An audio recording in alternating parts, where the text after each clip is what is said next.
people, you're buying condos or wanting to buy condos. And one of the least talked about, will you pop up understanding condo talks? One of the least talked about aspects of the condo buying process is your opportunity, the disclosure by the condo association and the seller of condominium documentation that you are supposed to review. And I think a lot of buyers think that it's not important to review it, or that their lawyer or real estate agent is going to review it for them.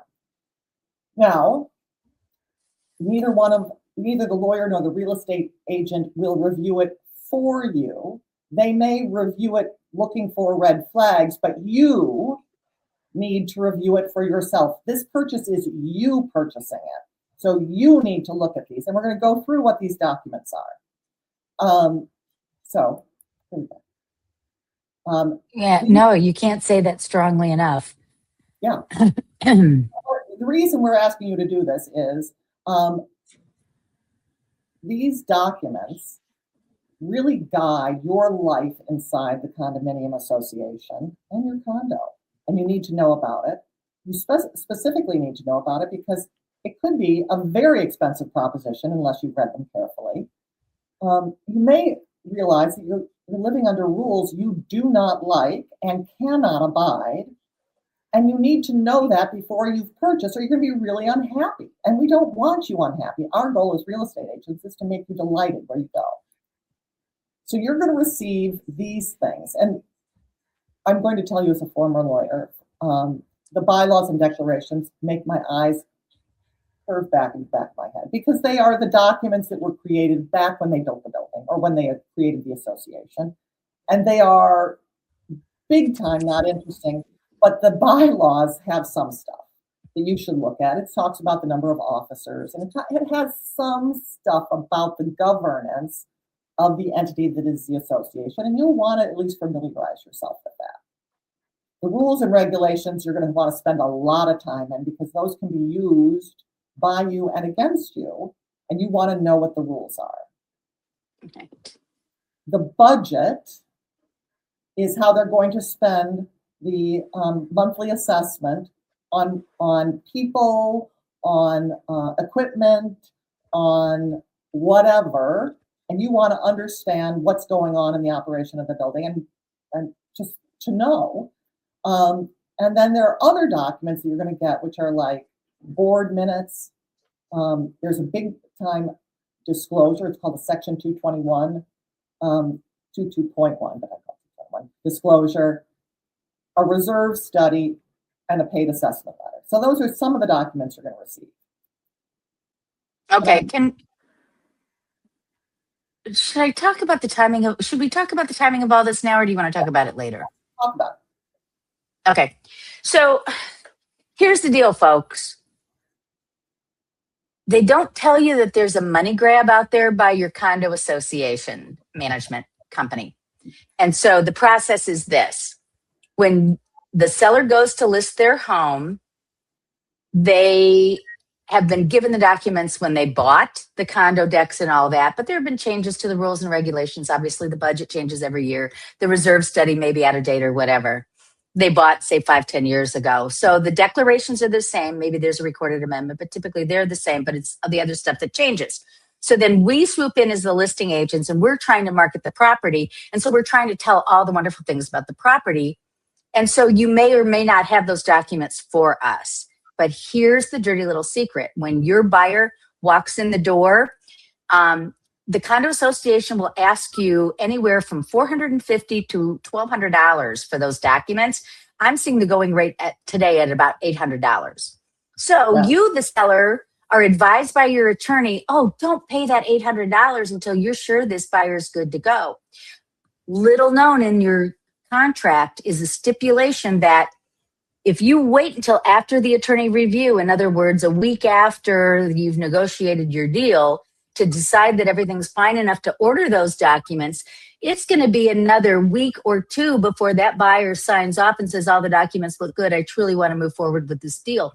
So in other words, Mr. Seller, from the date that you decide you're going to sell your contract to this particular buyer at this particular price, it could be 3 weeks before you know that that buyer has signed off and is totally good to go.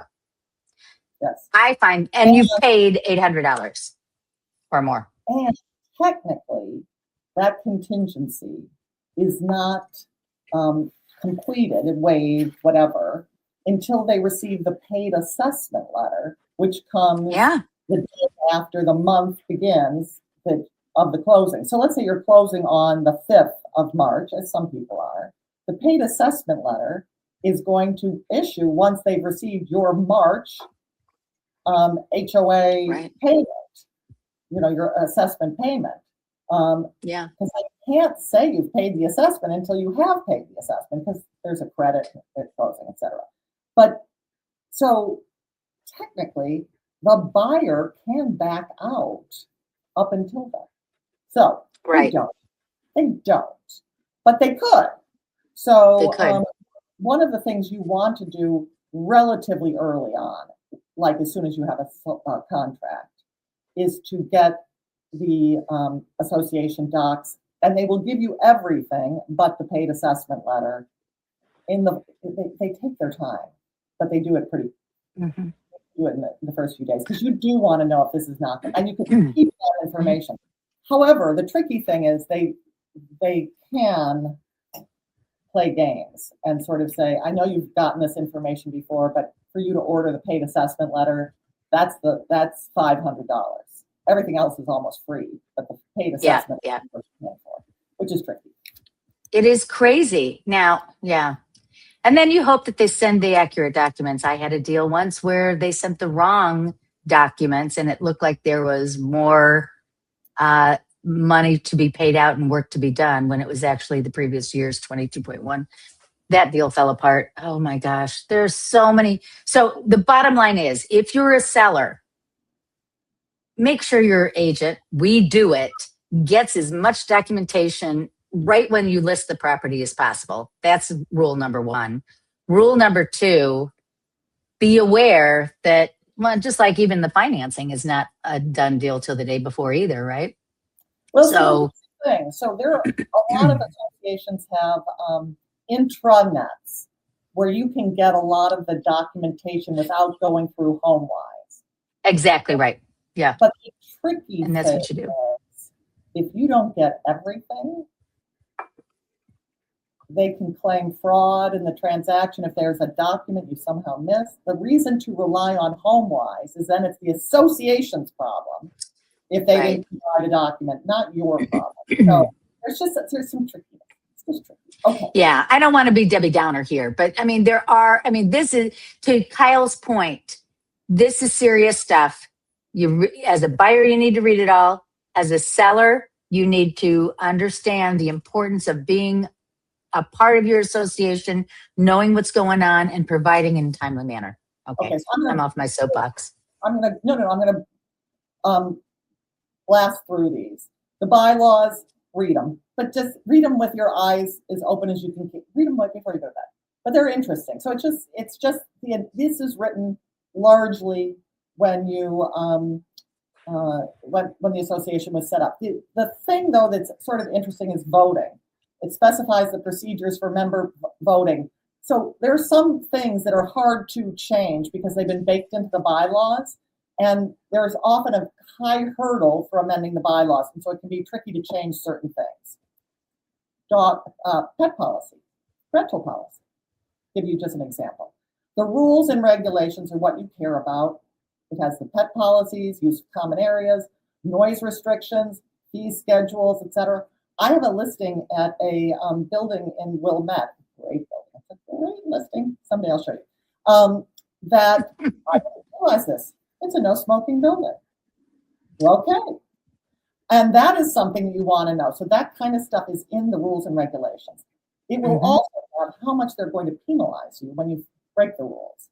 And so you'll want to know that. So I'm going to switch. Yes, meeting minutes are important because you want to see what the board is talking about. Absolutely. You want to look at that. The reserve study is something you really want to know exists. and you want to know when it was last updated. The contents matter less than the existence, and here's why.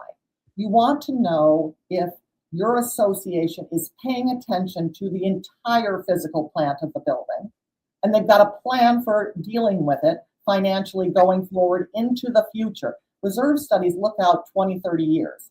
They are paying attention to parts of the physical plant of the building that will age and require improvement or shoring up or complete rebuilds within that time frame. And you just want to make sure that the building is doing the things that are necessary, paying attention to the issues that are necessary. And a reserve study will tell you, okay, they're on it. If the reserve study is 30 years old or 20 years old, this is a building that's living in denial. You want a reserve study up there. The 22.1 disclosure will tell you whether it's a litigious building, whether people in the building have sued or whether they're being sued by contractors. You want to know that too. So that's contained in the 22.1. 22.1 also tells you the current level of reserves, capital reserves, and we'll get to that in a minute. So this is your financial responsibilities. Your HOA will include both an operating contribution and a capital reserve contribution, just so you know. So some places break it out so you understand how much it costs on a monthly basis to run the building, fund the budget, the annual budget, and what's being used to rebuild reserves after a project. So you look at that. Special assessments. Sometimes there are special assessments for big projects, and you can either pay it off in one or two big chunks. You can pay it monthly. Sometimes so you'll see that for special assessments. And then each year, at the end of the year, they will send. The board is required to send to all owners a draft budget and have a meeting before they pass the next year's budget. And that's just good to know. Okay. And what do you ask your people to take a look at when they're doing this? What kind of guidance do you give your buyers? In terms of what to look at, I'm not sure what you're asking me. One of the the reserve study for sure, what you mentioned is a huge deal, whether or not there is one or not, where they are with it. Some of the things that aren't always, excuse me, the same from building to building are like windows, whose responsibility, and that's in the condo declarations, and it's not the same. In some buildings, they take care of it. If there's a problem, the association will pay to fix the crack or fix the seal. And in other buildings, you're going to have to pay out of pocket to replace it. So that's kind of a hidden one that people should know about. And as much as people shouldn't have to be experts, like when were the chillers replaced? If your air conditioning is included in your assessment, things like that. The other thing is these buildings that are newer, like built in the last 15 to 20 years, where there's like a 2-pipe system, and you've got that mechanical, the fan and everything to bring the heat and the air out. Those things can be $3,500 each, and a lot of people don't realize that would be their responsibility when that goes out.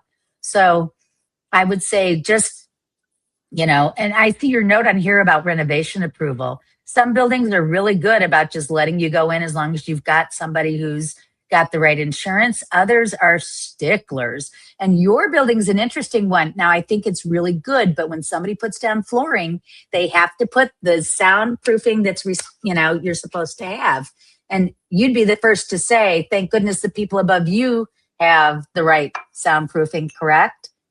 But it can be expensive, and that's something somebody should know if they're buying. Yes, I agree completely. I think what you really want to ask is so one of the things that our building used to do and doesn't do anymore was be sort of temperamental. They would have renovation approval, but you never knew what you were, as a owner, who was deciding what, and maybe it was some board member's personal issue that they were trying to enforce, and so it made everything very difficult. Having renovation guidelines, construction guidelines set forth, that's what you want, is for you as a owner to know what's going to be asked of you so that you're not chasing a moving target. That yes, you have to comply with something you may not agree with, but at least you know what it is. Right. And so and we're going to get to in our next deck, we're going to have to fly through this. Signs of a healthy organization. Yeah, this is interesting. Let them watch. Yeah. Okay. Keep going. I like it. So these documents are going to be your contract with the association going forward. During the buying process, it's all been your contract with the seller. The association documents are your contract with the association, and they're really going to guide your life going forward. So read them carefully. Your lawyer is not going to read them carefully. They've read 1,000 of these. They're not going to read them unless you say, I can't understand them. I'm going to pay you extra to do it. It's not included in the package of work unless they're charging you $5,000 for the transaction. So this is on you, because we won't know the issues that are of key importance to you. So you're going to want to read these carefully. Do not skip this step. Do not sort of assume that I was sure they were fine. Don't read them. Okay. Next one. Because this is the signs of a healthy organization. Okay, financial stability, effective governance. And by effective governance, it's clarity, monthly meetings, open meetings, communications from the association manager to the owners, often intranet. That's the website for just the association where you can get all sorts of information. It is a community that talks to each other, so engaged community, very much in buildings that have that are mostly owner occupied, have a much more engaged community. You do want to see that they are not getting sued all the time, so legal compliance is huge. And again, just transparency. Okay. Oh, I've got one for you. You ready for this? Oh. I just closed on a property last month.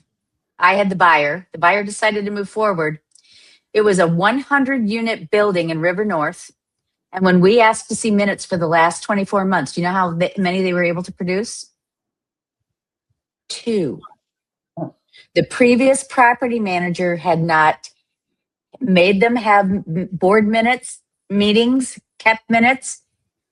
We were like, I've never in my 39-year career seen a building so poorly overseen by a property manager. And obviously they knew it because they kicked them out and brought somebody else in. But that's my can you believe it moment of this week. And there are some buildings, there are a lot of people who are like, I want to live in a building that has $250 HOA assessments. And those tend to be 3-unit buildings or maybe 4-unit buildings.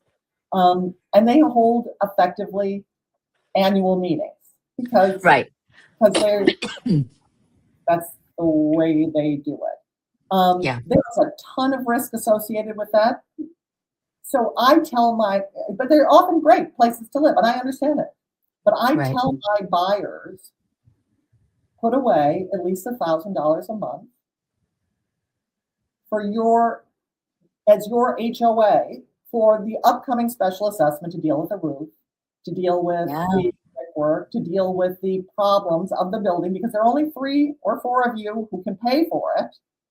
So pay yourself an assessment like you do in one of the bigger buildings. Put it away, don't look at it, hide it, because it's coming for you. You want to have the money. Anyway. Absolutely. You want them to have meaningful cash reserves. What are meaningful cash reserves in your mind, Anne? 6 months worth of assessments for all the units in reserve.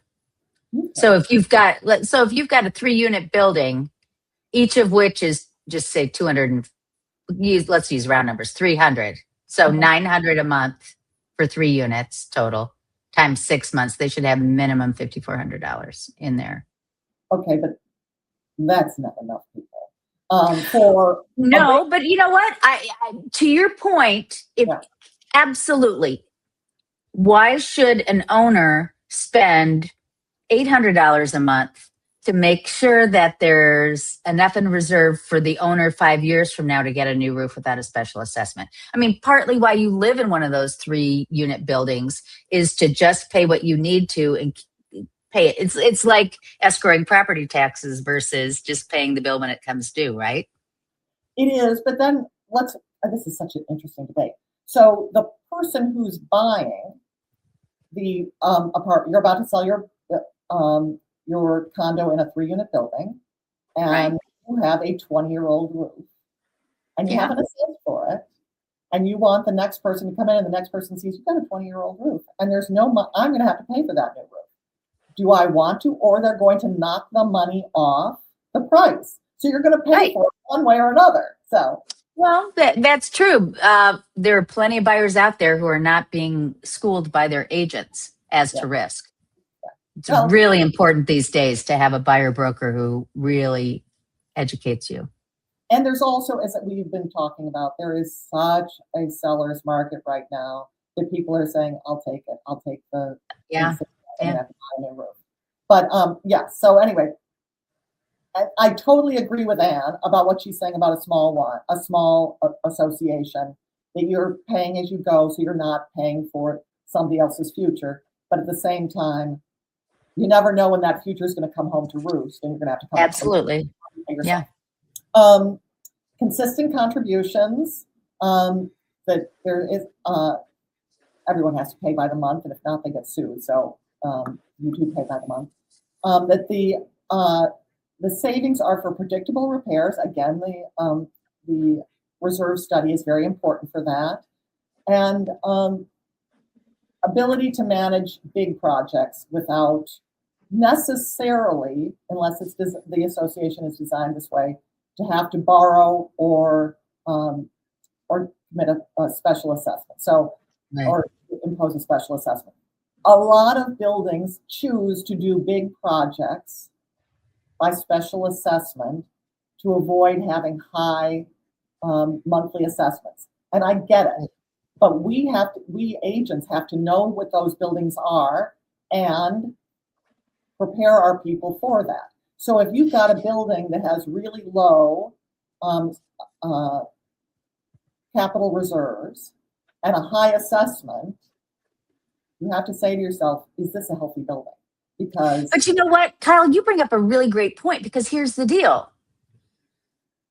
A lot of people do want those lower assessments, but yet these buyers think, I mean, they want their cake and eat it too. They want to buy into a building that has low assessments, and they want reassurance when they're in that buying process that, oh, this building hasn't had special assessments in the past, has it? It's not going to have any special assessments in the future, is it? But yet they want a small assessment, and it's like, sometimes the special assessment is okay. Absolutely. Right? And yes. Don't just think a special assessment is the kiss of death. It means it's a terrible building. Get that out of your head. Well, get it out of your head. But I think it's been planted by people talking about it and saying, God, my building has a special assessment and I didn't know about it. So it's got this Good point, yeah. rather than saying, this is why. And sort of talking, once you understand that this is how the association has chosen to manage itself, you can say, I don't want to live like that because I'm not great at saving money. Right. Or I would find it, I would have to move. It would be hard for me to live like this. But that's your choice. And then choose a different building. Exactly. But the answer is to no. Okay. Components of healthy reserves, all of that. We've talked about this. So a realistic budget, you are not being expected to know whether it's a realistic budget. But if they've got a process where, one, they've had the budget meeting with the association and people attend it, and the association owners beat up the budget and have gone through it, you can say, well, this is probably a realistic budget. You can say that, but you also want to know that it's really broken out. It's quite transparent what they have in it. You also would like to see that they have their they have an audit, an annual audit of the association finances. And if you get a clean audit, it's probably good. It's being well managed. So rely on processes, because who knows whether these numbers are realistic. But the processes of review before passage, and an audit, and monthly reports from the treasurer can let you have some level of comfort. So in the absence of expertise, look to process to make you feel comfortable. Do you agree? Good point. Yeah, totally. Okay, more budget stuff. Proactive maintenance. So buildings that are not sort of saying, if I don't see it, it's not happening, are the ones you want. So take a look at how the building looks like it takes care of itself, finding out what projects are going on. When you look at the building, does it look like it's in good shape? Those are kinds of things that will tell you if they're taking proactive maintenance. Okay, there's more up-to-date mechanical systems. By the way, everybody, this is going to be on our YouTube channels. So if you want to go back and really reread all these details, they'll be there for you. Yes. Okay. So this I thought was an interesting slide. Strong financial profile. Owner occupancy greater than 60%. Yeah. That is, I think so a lot of buildings have introduced rental restrictions that are 85% owner occupied or greater. There's some buildings that used to be great for investors, 260 East Chestnut, I'm talking to you, that are now no rentals allowed. Right. They're allowed to keep the ones that are in place, but none thereafter.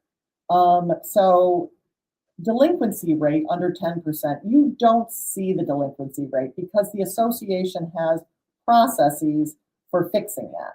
They can sue the owner who's not paying and get their unit and sell it. Yeah, you see it in the 22.1 if there's an issue, but you're right. I mean, it's not something they talk about a lot. And loan eligibility, eligible for conventional loans. There are some buildings, and mine was this way for a long time, that were unwarrantable, which is not, it couldn't be conventional because it's history, the building at one point was before, in the 60s, was a long-term hotel, long-term stay hotel. And then it stopped and became a rental building and after that. But it made that history of it once being a hotel made it unwarrantable.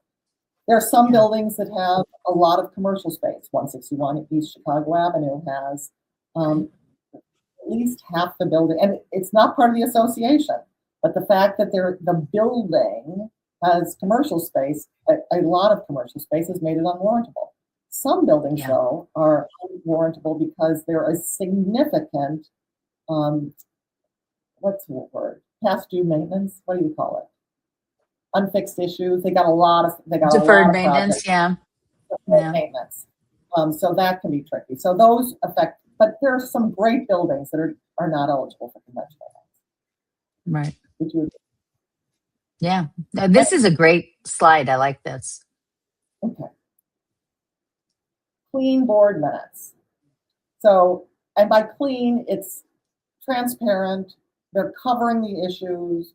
They're having the meetings on a regular basis. You're seeing that there's not emergency after emergency. It's they discuss robustly the issues that are facing the association. Those are clean minutes.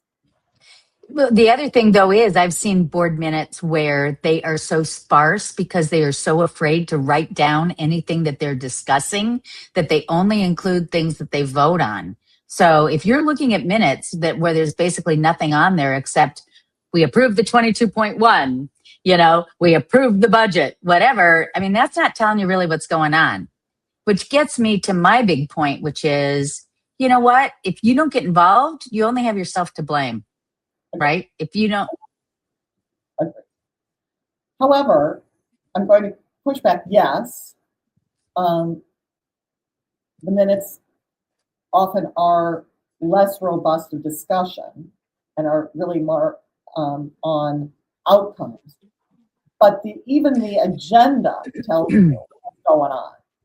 Right, right. But So, now some boards will have, for example, a decorating commission or a gardening commission where members who are not members of the board will actually be involved in helping to support what's going on in the building. And if you see that in the minutes, that gives you a great feeling that everybody's involved in moving the building forward. That's what I'm saying. Agreed.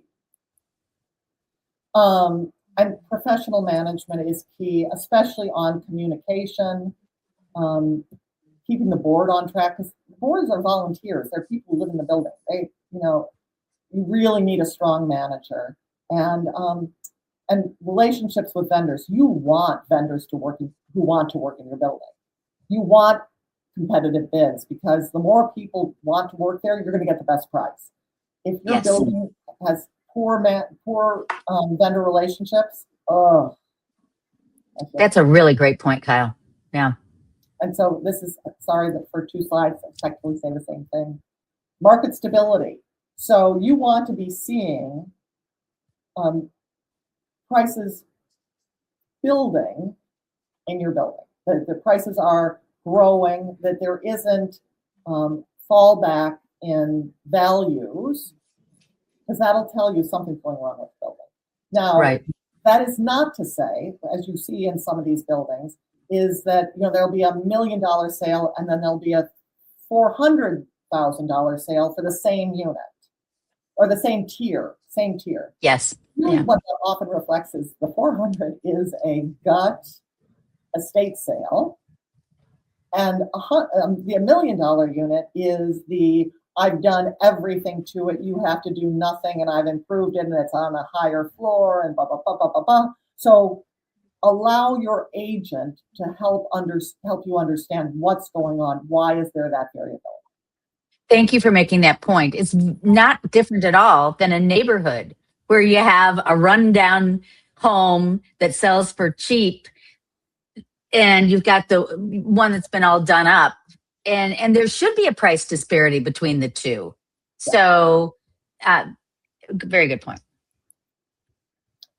Now, rental policy.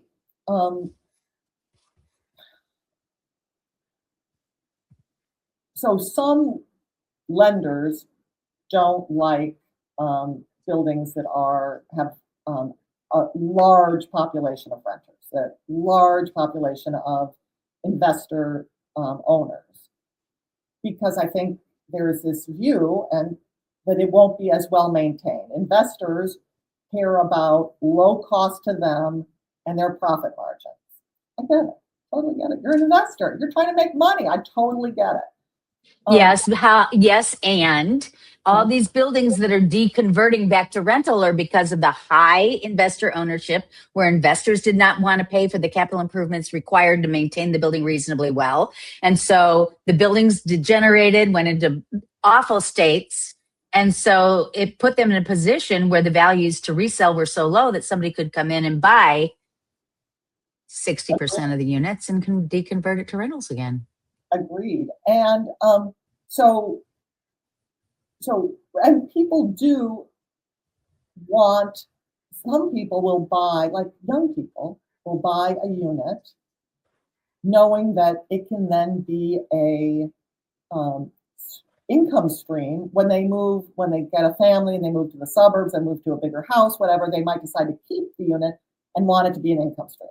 So I get why you would want some rental opportunity in a condo building. So there is that balance, and it's getting to the reasonable cap that takes into account the needs of both the association as a whole, for the health of the association as a whole, and for buyers.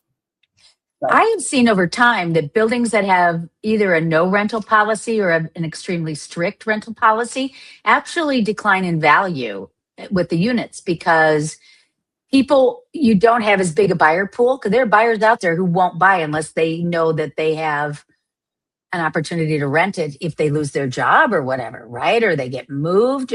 And so if you if you must sell, then your buyer pool declines and the value will decline. some associations that are introducing rental restrictions will say, we put a cap, let's say 10% on the number of rentals. But if there is a financial need, like Right. and I have to move home and I need to rent my place out, blah, blah, blah, that they will waive your unit for that purpose. And that's lovely. Yes. So they're often strict, but they understand that life happens to people. Okay? Right. Long-term leadership traits, visionary management. You do not want on your board people with an agenda. You want people who have, unless the agenda is, I am here for the long-term health of the building and to protect your investment in this home. Right. There are too many issues that come up that will require people to really sometimes think outside the box. And you don't want people who say, we're never going to have an increase in assessments over 2% a year. You have a year of incredible inflation. You gotta increase the assessments. You just have people who are ready to listen, ready to look at what is important to the building's health going forward. And you want people who work well with a group, who are able to listen to each other and who are open to communicating even hard truths to the membership, to the ownership, because that's really what's going to make this a happy place to live. Absolutely. Bottom line, you want a strong condo, and they are out there. You want a strong condo association, and they're out there. And let your agent help you find them. Great conversation. I love it. Yeah. So important topic, and really, you know what? We went long today, but I thought it was absolutely worth it because these are all things that are important to buyers to understand, important for homeowners to understand. And condo living is fabulous. It comes with responsibilities, and you need to understand what you're getting into. So thank you, Kyle, for sharing that. And if you have questions, please reach out to us. Please follow us on social media. If you have any questions about buying or selling in downtown Chicago, we're your gals. You know how to find us. Our information is below, and we look forward to seeing you next week.